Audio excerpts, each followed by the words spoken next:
ওয়ালটনের ফোনে Argentina football টিমের ছবি দেখে প্রথমে রীতিমতো অবাক হয়ে গেছি। সত্যি বলতে বিষয়টা আমি আসলে প্রথমে ধরতে পারি নাই। পরে যেটা জানতে পারলাম সেটা হচ্ছে ওয়ালটন আমার প্রিয় ফুটবল টিম, তাদের স্পন্সর হয়ে গেছে এবং এই বছরের ফিফা ওয়ার্ল্ড কাপকে সামনে রেখে তারা ব্যাপক ব্র্যান্ডিং চালাচ্ছে। বিষয়টা কিন্তু আমার কাছে ভালো লাগতেছে, কারণ আমি যেহেতু আর্জেন্টিনার ফ্যান।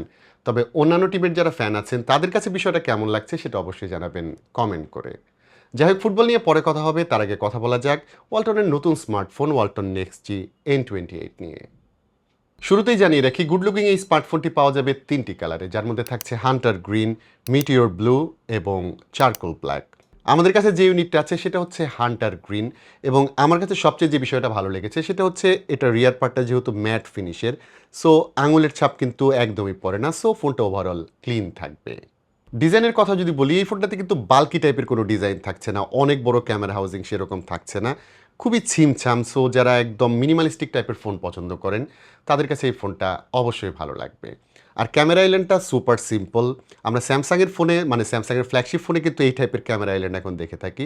সো এই ফোনটা আসলে ক্লিননেসের দিক থেকে আমার কাছে যেটা মনে হয়েছে নেক্সট জি সিরিজের ওয়ান অফ দ্য বেস্ট ডিজাইনের স্মার্টফোন। বেটার ডিজাইনের সঙ্গে আরেকটা ভালো জিনিস ওয়ালটন এখানে আসলে ইমপ্লাই করেছে, সেটা হচ্ছে IP64 রেটিং। সো এই ফোনটা কিন্তু অ্যাক্সিডেন্টাল যেসব ড্যামেজ থাকছে, হঠাৎ করে পানি পড়ে যাওয়া কিংবা কোক খাচ্ছেন, মোজো খাচ্ছেন, সেটা পড়ে যাওয়া, এইসব ক্ষেত্রে কিন্তু এই ফোনটা সেফ থাকবে, মানে ফোনের ভেতরে পানি খুব সহজে ঢুকবে না। তবে জানিয়ে রেখে এই ফোনটা কিন্তু ওয়াটারপ্রুফ না। হ্যান্ডহেল্ড ফিলের কথা যদি বলি, ফোনটা কিন্তু বেশ বড় সাইজের একটা স্মার্টফোন, 6.7 ইঞ্চ ডিসপ্লে থাকছে এই ফোনে, এবং সেই সাথে কিন্তু 6000 mAh ব্যাটারিও থাকছে। বাট সেই অনুযায়ী এটার ওজন কিন্তু অনেক বেশি না, 190 গ্রামের মতো এর ওজন। এবং সত্যি বলতে হাতে নিলে সেই লেভেলের হেপি টাইপ ফিল কিন্তু এই ফোনে পাওয়া যায় না, আমার কাছে মোটামুটি গ্রিপেবল মনে হয়েছে। সো যাদের হাতের সাইজ মোটামুটি অ্যাভারেজ, তারা এই ফোনটি ভালো মতোই হ্যান্ডেল করতে পারবেন। ইন অ্যান্ড আউটসের কথা যদি বলি, এই ফোনের ডান দিকে থাকছে পাওয়ার বাটন, যেটা একই সাথে ফিঙ্গারপ্রিন্ট স্ক্যানার হিসেবেও কাজ করে।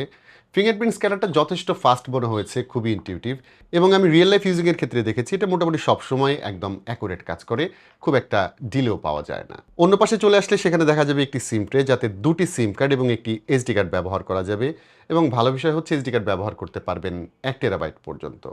নিচের দিকে চলে আসলে পাওয়া যাবে আমাদের অনেক পছন্দের একটা পোর্ট, যেটা হচ্ছে 3.5 মিলিমিটার হেডফোন জ্যাক। তার পাশে থাকছে microphone, USB type C port, নিচের স্পিকার, এবং ভালো বিষয় হলো এই ফোনে কিন্তু আরেকটা স্পিকার থাকছে যেটা হচ্ছে ওপরে। সো এই ফোনে কিন্তু স্টেরিও স্পিকার পাওয়া যাচ্ছে।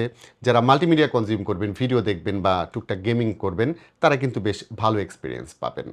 ভলিউমের কথা যদি বলি, বাজেট অনুযায়ী আমি বলবো মোটামুটি সাউন্ড ঠিকই আছে, ডিস্টরশন সেরকম পাওয়া যায় না। তবে আপনি যদি একদম ফুল ভলিউম দিয়ে দেন, সেই ক্ষেত্রে কিন্তু সাউন্ডটা ডিস্টর্টেড হবে। আর সাউন্ড কোয়ালিটির কথা বলবো, এই বাজেটের ফোনে কিন্তু খুব একটা বেজ আসলে আশা করা যায় না, এবং এইটার সাউন্ডও আমার কাছে মোটামুটি একটু থিন টাইপের মনে হয়েছে। তবে ডুয়েল স্টেরিও স্পিকার থাকলেও এখানে একটা জিনিস মিসিং থাকছে, সেটা হচ্ছে এতে সেকেন্ডারি নয়েজ ক্যান্সেলেশন মাইক্রোফোন থাকছে না। আমার মনে হয় যে এখন মোটামুটি যে কোনো ফোনে আসলে এই জিনিসটা ইমপ্লাই করা উচিত, এতে কিন্তু কল কোয়ালিটি অনেকটাই বেটার হয়। তবে একটা জিনিস আমি নেক্সি সিরিজের ফোনের ক্ষেত্রে প্রথমবারের মতো মনে হয় দেখলাম, সেটা হচ্ছে এতে কিন্তু আয়ার সেন্সর আছে। সো এইটা আপনি রিমোট হিসেবে ব্যবহার করতে পারবেন, বাসার টেলিভিশন, এসি, এটা ব্যবহার করে আপনি অন বা অফ করতে পারবেন, মানে কন্ট্রোল করতে পারবেন। ডিসপ্লের কথা একটু আগেই বলছিলাম, এই ফোনে থাকছে 6.7 ইঞ্চের বিশাল সাইজের একটা ডিসপ্লে। চারপাশে যে বেজেল থাকছে সেটা মোটামুটি মিনিমাল, বাট নিচের চিনের সাইজ কিন্তু কিছুটা বড়, যেটা আসলে বাজেট ফোনের ক্ষেত্রে কমন একটা ব্যাপার। তবে একটা জিনিস ভালো লেগেছে, সেটা হচ্ছে এই বাজেটের ফোনে অনেক ফোনের ক্ষেত্রে কিন্তু দেখা যায় যে ওয়াটার ড্রপ নচ দিয়ে দেওয়া হয়, বাট এখানে কিন্তু 5 হোল ক্যামেরা কাট আউট থাকছে, যেটা একদম মিডলে আছে। এটা খুব একটা ডিস্ট্রাকটিভ আমার কাছে মনে হয়নি, এবং জিনিসটা আমার কাছে ভালোই লেগেছে। তবে একটা জিনিস মনে হয় আমার মতো অনেকের কাছে ভালো নাও লাগতে পারে, সেটা হচ্ছে এতে কিন্তু এইচডি প্লাস রেজুলেশনের ডিসপ্লে ব্যবহার করা হয়েছে, এটা ফুল এইচডি না। সো একদম ক্লোজ থেকে যদি আপনি ডিসপ্লেটা দেখেন, টেক্সটের ক্ষেত্রে কিছুটা শার্পনেসের ঘাটতি হয়তো মনে হতে পারে, বাট ওভারঅল আপনি ভিডিও দেখবেন বা নর্মালি ফোনটা ব্যবহার করছেন, তখন কিন্তু এইচডি প্লাস রেজুলেশন সেটা আসলে খুব একটা ম্যাটার করে না। আরেকটা বিষয় জানিয়ে রাখি, এই ডিসপ্লেতে কী ধরনের প্রোটেকশন ব্যবহার করা হয়েছে সেটা কিন্তু জানা যায়নি। সো এটার সাথে অবশ্যই একটি প্রোটেকশন গ্লাস আলাদাভাবে ব্যবহার করবেন। পজিটিভ সাইডের কথা যদি বলি, এই ডিসপ্লেতে 120 Hz রিফ্রেশ রেট ব্যবহার করা হয়েছে। সো এটা ব্যবহার করে আপনি স্মুথ একটা ফিল পাবেন। আপনি সেটিংসে যান বা ইউআইটা নেভিগেট করেন, সেখানে স্মুথ একটা ফিল পাওয়া যাবে। তবে জানিয়ে রাখি, এই 120 Hz কিন্তু সবসময় আপনি পাবেন না, সব অ্যাপের ক্ষেত্রে পাবেন না। আমি অনেক অ্যাপের ক্ষেত্রেই দেখলাম যেখানে 90 Hz পর্যন্ত আসলে ক্যাপ করা থাকে। তবে ইউআইয়ের ক্ষেত্রে কিছু কিছু জায়গায় আপনি 120 Hz হয়তো পেতে পারেন। ব্রাইটনেসের ক্ষেত্রে এই ফোনটা আমি ইনডোরে ব্যবহার করে দেখেছি, ব্রাইটনেস একদমই ওকে।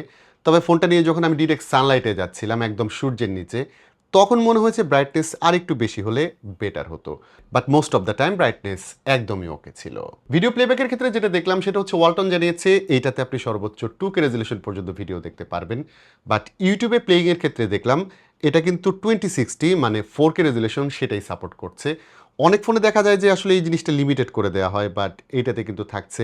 এটা অবশ্যই একটি ভালো ব্যাপার, মানে এটাতে আপনি 4K ভিডিও ইউটিউবের ক্ষেত্রে দেখতে পারবেন। ফাইনালি বলবো ডিসপ্লেটা 16,000 টাকা বাজেটের ফোন হিসেবে আসলে একদমই ওকে। কালার ক্যালিব্রেশন আমার কাছে ভালো মনে হয়েছে, পাঁচ হোল যেহেতু থাকছে এটা একটা পজিটিভ ব্যাপার। তবে ব্রাইটনেস যদি আর একটু বেশি থাকতো আমার মনে হয় বেটার হতো। ইনসাইডের ক্ষেত্রে চলে গেলে এই ফোনে আমরা পাচ্ছি মিডিয়াটেক হেলিও G81 SoC, সাথে থাকছে 4GB র্যাম, 128GB স্টোরেজ। র্যামের ব্যাপারটা একটু ক্লিয়ার করে রাখি। ওয়ালটন যেটা ক্লেম করছে সেটা হচ্ছে এতে 8GB র্যাপিড মেমোরি আছে। র্যাপিড মেমোরি মানে হচ্ছে এই ফোনে ফিজিক্যাল র্যাম আছে আসলে 4GB, বাকি 4GB সেটা আপনি স্টোরেজ থেকে এটার সঙ্গে অ্যাড করতে পারবেন, এবং এই ফিউশন প্রসেসটাকেই বলা হয় র্যাপিড মেমোরি। মানে রিয়েল র্যাম হচ্ছে 4GB, বাকি যে 4GB র্যাম সেটা আপনি স্টোরেজ থেকে এখানে অ্যাড করতে পারছেন। প্র্যাকটিক্যাল লাইফের কথা যদি বলি, এই 4GB র্যাম যেটা আপনি ধার নিচ্ছেন স্টোরেজ থেকে সেটা কিন্তু খুব একটা এফিসিয়েন্ট হবে না অরিজিনাল র্যামের মতো, কারণ অরিজিনাল র্যাম কিন্তু অনেক বেশি ফাস্ট হয়ে থাকে। আমার কাছে যেটা মনে হচ্ছে সেটা হচ্ছে এতে 4GB র্যাম না দিয়ে ফিজিক্যালি এতে যদি 6GB র্যাম দেওয়া যেত তাহলে ইউজার এক্সপিরিয়েন্স আরও বেটার হতো। তবে রেগুলার ইউজের ক্ষেত্রে ফোনটাকে আমি খুব খারাপ বলবো না।